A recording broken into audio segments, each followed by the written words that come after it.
She didn't make an announcement. She didn't go live. She didn't post a sad song lyric or a vague quote about self-worth with a sunset filter. She just unfollowed him. And somehow, that quiet little digital action said more than a 5-minute crying video ever could.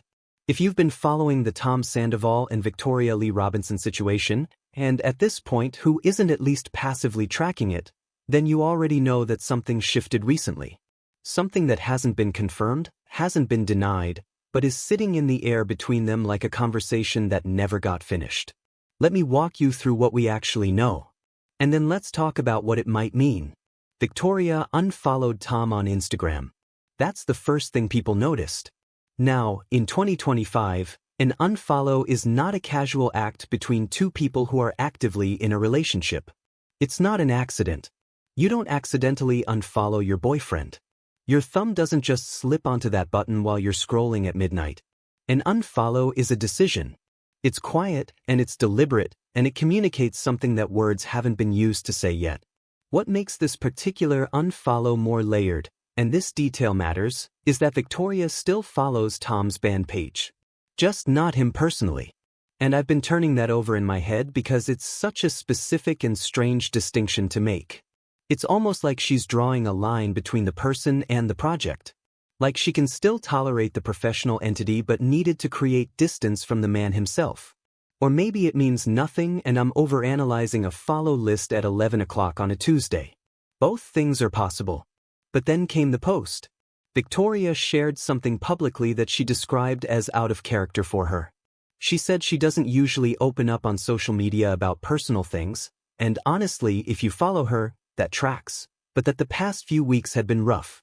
She talked about her grandfather's cancer diagnosis. She talked about her mom losing a beloved cat. Real, heavy human grief. The kind of weight that lands on you all at once and makes everything feel slightly unreal. And then, near the end, she wrote something that hit differently, that in times like these, you see who's there for you and who's not. Read that again slowly. You see who's there for you and who's not. That sentence, coming from someone who had just quietly unfollowed her boyfriend on Instagram, while also processing family illness and loss, that is not a throwaway line. That is a woman communicating something she's not quite ready to say out loud yet. And the Vanderpump Rules fanbase, which has developed almost forensic-level skills at reading between the lines after Sandoval, caught it immediately.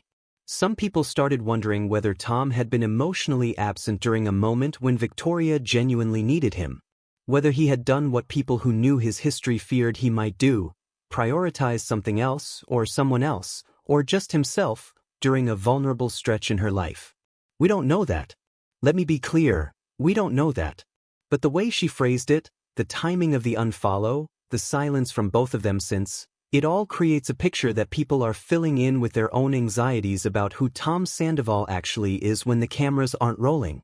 And that's the thing about dating someone with Tom's specific public history. You don't just date him. You date him and the Sandoval. You date him and every think piece, every reunion clip, every screenshot of that text to Raquel that got read aloud on national television. Victoria knew all of that going in. She had access to the same information everyone else had. And she chose him anyway. Which I actually respected in a strange way. There was something almost defiant about it. Like she was saying, I see what everyone else sees, and I'm going to make my own judgment. That takes a certain kind of confidence. Or maybe a certain kind of hope. It's hard to tell which one it was from the outside. But here's what's been quietly nagging at a lot of people who followed their relationship. Early on, there was an incident, an accusation of cheating that circulated online, and Victoria's response to it was something that a lot of viewers found unexpectedly raw. She admitted that she had trust issues and that those trust issues had gotten the better of her judgment in that moment. She basically owned a moment of insecurity publicly, which is not easy to do. They worked through it apparently. Or at least it seemed like they did. But the fact that trust was already identified as a fault line, that it was already named, already admitted, makes the current silence between them feel heavier somehow. Because it means this isn't the first time the foundation got tested. It means Victoria has already had to choose, at least once before, between her instincts and her heart. What must that feel like? To be in a relationship where you've already had to consciously override your own alarm bells once, and then life deals you a series of real, painful blows, family illness, grief, loss, and you look around for the person who was supposed to be in your corner, and something is off?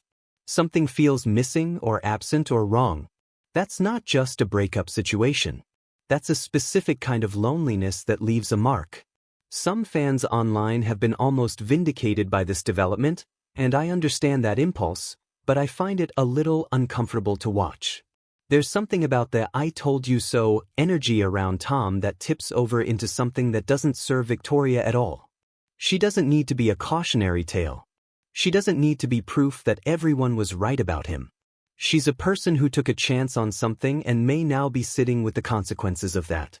She deserves some room to be human about it without becoming a subplot in someone else's larger narrative about Tom's character. Tom, for his part, has said nothing. And his silence is its own kind of statement, even if we can't be sure what it's saying. He's been through a level of public scrutiny that genuinely broke something in his public persona. The Sandoval wasn't just a cheating story, it was a referendum on his entire sense of self, played out in real time on television and then dissected for months afterward. So you might expect him to be more careful now. More intentional. More present. Or maybe the lesson he took from all of it was something different. Something more about image management than actual emotional growth. I don't know. Nobody outside of his immediate circle knows. But people are watching his silence right now and reading it the way they always read silence, as admission. What I keep coming back to is the fact that neither of them has actually said it's over. In a world where breakups get announced in Instagram stories before the other person has finished crying, the mutual quiet here is interesting. It could mean they're both taking space to process privately, which would be genuinely healthy and rare. It could mean something is still unresolved between them, not ended, just cracked. Or it could mean they both know it's done and neither one wants to be the person who makes it official in public. That last option feels the most true to me, if I'm honest. Especially given how their relationship began, in the direct line of one of reality television's most public implosions. Ending it quietly might be the one form of privacy they can still actually claim. But Victoria's post lingers. That specific phrasing, the timing of it, the fact that she felt moved to say something, even obliquely, even while saying she doesn't usually do this. There's something she needed witnessed. Whether it was grief about her grandfather or hurt about a relationship, or both at the same time layered on top of each other the way pain tends to stack, she needed someone to know it was hard right now. And the comments section filled with love for her. Which tells you something about how people are reading the situation, not with judgment toward her, but with something closer to protectiveness. I find myself there too, honestly. There's something about watching someone try to love a person in the aftermath of a very public disaster, trying to believe in them when the jury is still so firmly out, and then potentially having that belief tested in the quietest and most personal of ways. It just lands differently than a screaming match at a reunion table. This wasn't filmed. This wasn't edited. This was just a woman posting about a hard few weeks, choosing her words carefully, and a bunch of strangers reading between the lines because the lines were placed exactly where they were placed for a reason. Whether or not Tom and Victoria are officially over, something has clearly shifted. Whether it's a pause or an ending, a fracture or a finish, only they know right now. And maybe the most honest thing either of us can say is that we're waiting to find out. So tell me, were you surprised by this? Did you think they had more runway than this? Or did something always feel slightly precarious about what they were building? Drop it in the comments. I want to know what you were seeing that maybe I missed. Because with Tom Sandoval, there is always something more to see.